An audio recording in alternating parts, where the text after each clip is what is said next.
Hello everyone, this is Oliver Teacher. Welcome to my YouTube channel.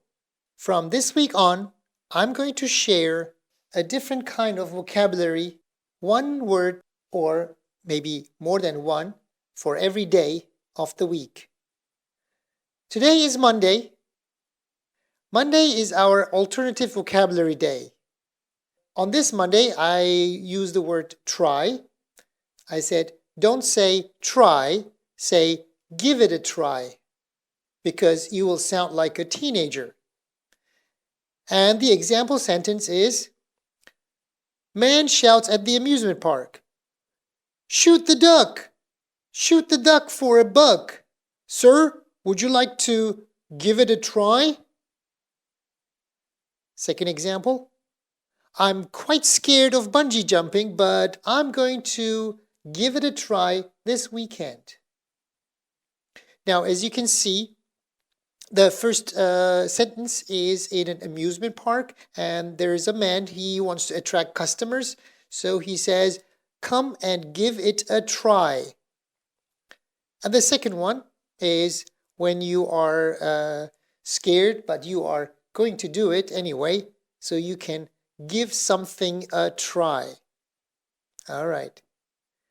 Our second word for this day is try again. And instead of saying try again, we will say have another go. Have another go. And if you say this, you will sound like a PE teacher, like a physical education teacher at school. Maybe your favorite high school teacher is your PE teacher. I don't know. Could be. And the examples. If you fail the first time, don't just give up. You can always have another go. And the second one, oh, I missed. Can I have another go? Yes. And the explanation, again, if you fail, if you are not successful the first time, you can always try again. Or instead of saying try again, you can say have another go. And in the second one, I think I should use a question mark at the end of the sentence. Can I have another go? Should have a question mark. Okay. Moving on to the next day. Tuesdays are our difficult vocabulary days. So here we explain a difficult vocabulary. The word that we explain on Tuesday, the first one is imply, and the noun form is implication, and the adjective can be implied. So what is the meaning of this word imply? It means to say something in an indirect way, or to suggest something without openly saying it. Like you don't directly say it, but you give a hint. You give some information that makes the other person understand what you mean. Let's take a look at our example. Very often when a person is silent to an inquiry, it may imply saying yes. And the second example, by not leaving a tip to the waitress, the customer implied that he was not pleased with the service. Now here you can actually see I have crossed out one word in the first example, the word question. Instead of the word question, you can use the word inquiry. And in the second example, I have crossed the word happy. Now, everybody knows the word happy. It is used by everybody, so I wish you can use a different word, and this different word is pleased. Pleased means happy. I'm very pleased to meet you, we sometimes say. I'm very happy to meet you. I'm very pleased to meet you. Good. So these are the words for imply. We go to the next one. The word is suspect. Suspect. Now here, I would like you to pay attention to the pronunciation of the verb and the pronunciation of the noun. The verb is suspect, suspect. But the noun is suspect, suspect. And the word suspect, the noun, means the person that we think, has done something wrong. And the adjective is suspicious. Now the meaning. To think that somebody could be guilty of doing something wrong but have little or no evidence. I don't know if this person has done something wrong, but I guess this person has done something wrong, so I suspect. And when the police take somebody, they question this person. This person is called the suspect. The suspect. All right. So a suspect is a person suspected of a crime. So we need to be careful with the pronunciation. So let's take a look at our examples, and we have 3 examples here. First one. The boss couldn't prove it, but he suspected that some of the employees were stealing money from the company. Second example. The man was the main suspect in the murder case. Third one. The police will take away and examine any suspicious-looking item at the airport. Okay, so these are our 3 examples. Wednesday. Wednesday has arrived, and Wednesday we have phrasal verbs. And our first phrasal verb for Wednesday is carry on, which means to continue. And a quick tip about carry on. Carry on is used very often with verb ing. So carry on something or carry on doing something. Okay, we will have examples for both of them. And the first example. After a short break, the teacher carried on with the class. Second example. Although we were low on gas, petrol, my father carried on until we reached home. Luckily, we didn't run out of gas.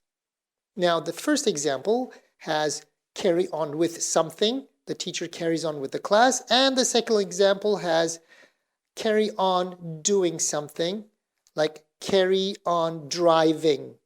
Okay? And as you can see, I use the word gas and I use the word petrol. Why did I do that? Because one of them is American English, gas, and the second one is British English, petrol. Okay. Our second phrasal verb for Wednesday is come about. And come about means to happen, to occur.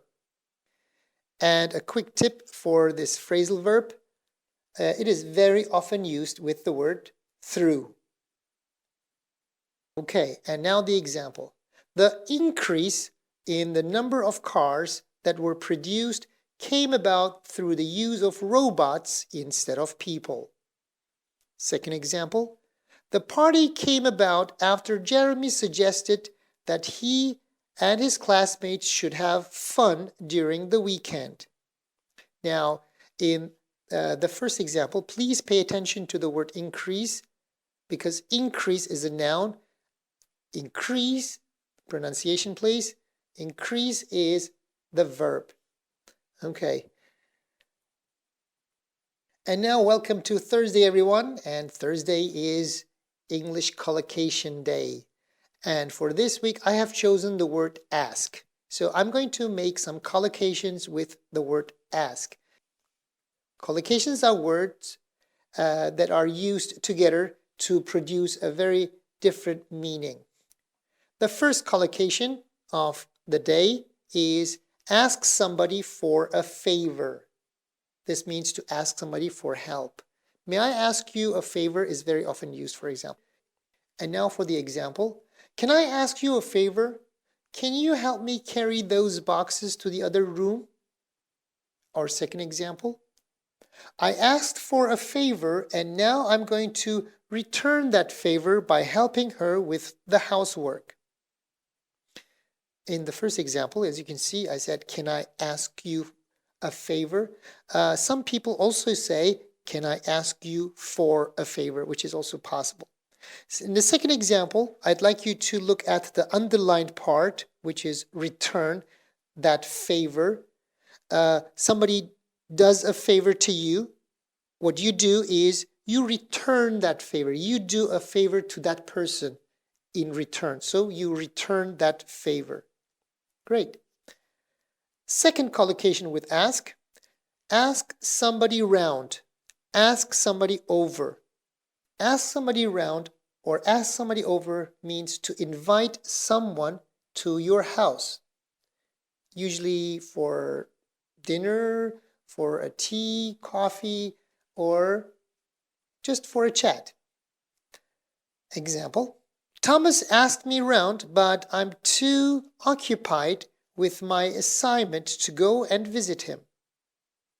Second example, Zoe, dear, you look so bored. Why don't you ask your friends over and spend some time together? First example, I crossed out the word busy, and you know the word busy, so please don't use it. Please use the word occupied. I'm very occupied means I'm very busy. And the second one, homework, I crossed this word out and I said use the word assignment. Be careful. Not every homework is an assignment. Assignment usually is more complicated, but I want you to see this word here in the sentence, so I used it. If you have questions about this word assignment, you can take a look at a dictionary. In the second example, we have a mother maybe or a father maybe, and this person talks to Zoe, who is a girl, and says, ask your friends over. Third one, our third collocation with ask. Ask somebody in. Very simple, to invite somebody into the room. It could be somebody waiting outside, so you ask this person in. In our first example, the doctor is talking to the nurse. Doctor says, could you ask the next patient in, please? Second example, my boss was furious with me. He kept me waiting for 20 minutes before he asked me in.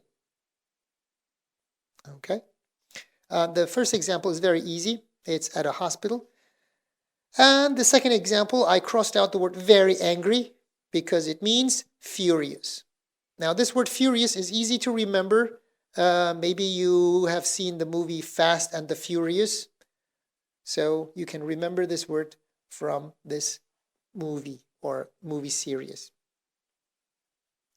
The fourth one and the last one, last collocation with ask, is ask for trouble. Ask for trouble is usually to do something bad and then the result will be bad. So somebody warns you and says, you're asking for trouble. So that is when we use this word. Examples. You didn't do your assignment again? Now you're asking for trouble. And the second example. You'd better not talk to Mrs. Stark like that. That's like asking for trouble. All right. So again, I crossed out the word homework and I used the word assignment as in the previous example. And of course, in school, when you don't do your homework, that means you are asking for trouble. The teacher will not be pleased with your behavior. In the second example, I crossed out the word you shouldn't. Again, this is used too many times. So I wish my followers, my students, my friends can use the word you'd better not. And what about you should? Can I say you'd better? Yes, we can use you'd better instead of you should. And the meaning will be very, very strong. The meaning of you should is not so strong, but the meaning of you'd better is much stronger. Okay.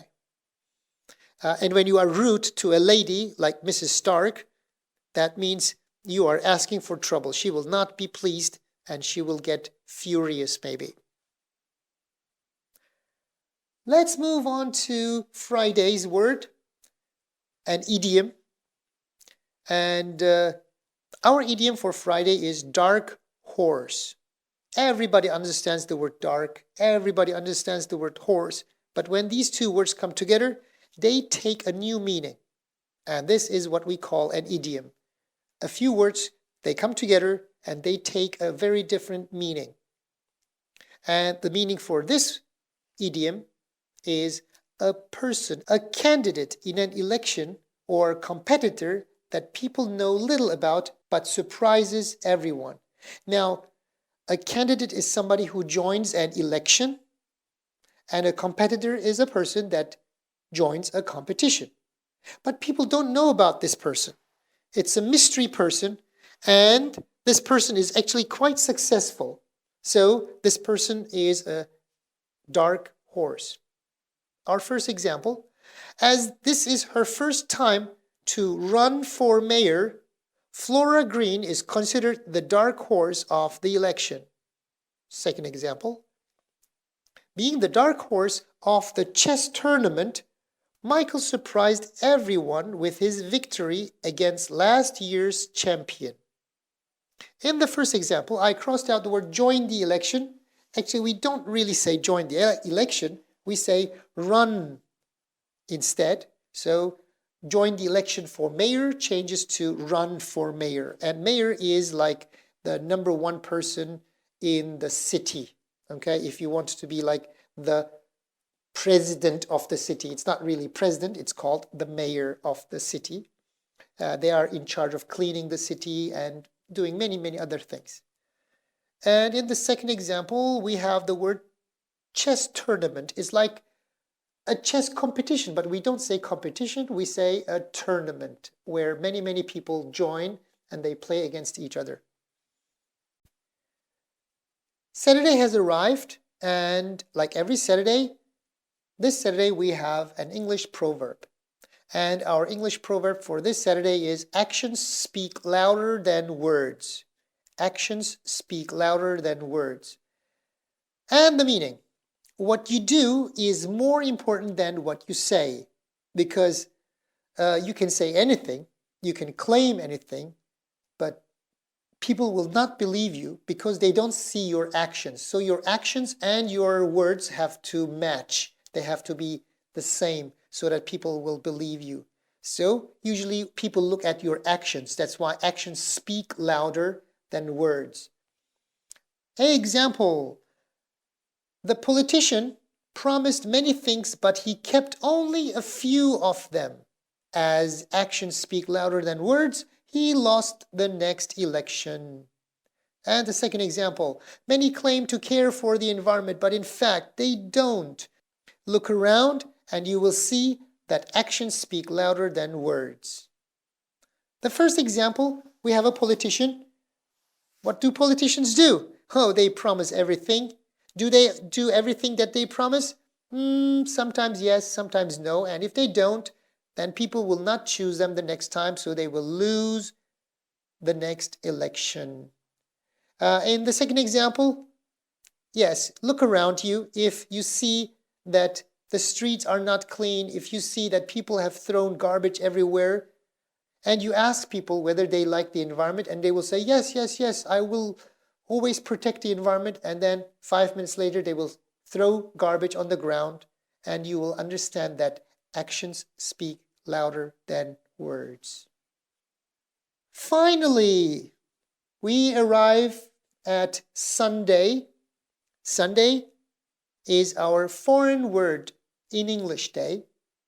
As you know, every language has a lot of foreign vocabulary that are used because certain concepts, certain ideas are imported, are not originally from this language.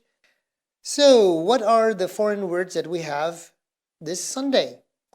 The first word that we have is of Latin origin, and the word is adhoc. Adhoc. And the meaning is something that is done for a specific purpose and without planning. Usually in a very short time, there is a serious issue, a disaster maybe, or some decision has to be taken very, very quickly. So there is no time for long-term planning, and these decisions will be taken very quickly. So we need to form some committees or meetings or these kind of things. So these words are very often used together. So like an ad hoc meeting or an ad hoc committee is very often used together. Example, an ad hoc meeting was called at the company after the CEO decided to leave without warning. Second example, the local government formed an ad hoc committee to look into the damage of the flood. All right, so call a meeting means to ask people to come and to join a meeting. So they have called an ad hoc meeting. And in the second one, they will look into the damage. They will research the damage. And who is going to research the damage? The committee. But because this is something, a disaster that happened suddenly, so they formed an ad hoc committee in a very, very short time. Last word of the week. No, actually, last two words of the week. And because it's the last day of the week, I thought I will finish it with goodbye. And I'd like you to learn two different words. One of them is French and one of them is Spanish. Both of them have the meaning of goodbye. And the first one is adieu. This is a French word, so it has to be pronounced in a French way. Adieu. And this word is very often used with the word bid, to bid adieu, to say goodbye. And our second word is adios, which is again Spanish for goodbye.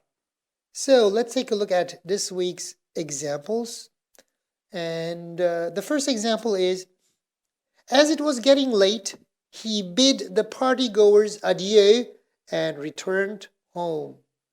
And the second one, this is a very cool one. Adios, man. I'll see you tomorrow. I guess the second one is probably used by teenagers more than adults. I don't know if I would use this one myself, but if you are a teenager and if you want to sound cool, then you can just say, adios, man. Or maybe even use more Spanish and you can say, adios, muchachos, which means like adios, man. So that's all for the vocabulary of this week. Don't forget to come back next week. There will be a new recording next week. And don't forget to subscribe to my YouTube channel. Tell your friends about it. I will share next week words first on my Instagram page. So you can go and read those words on my Instagram @OliverTeacher. And when the week is over, I will record them and I will let you listen to 1 week's vocabulary here on YouTube. So, see you next week.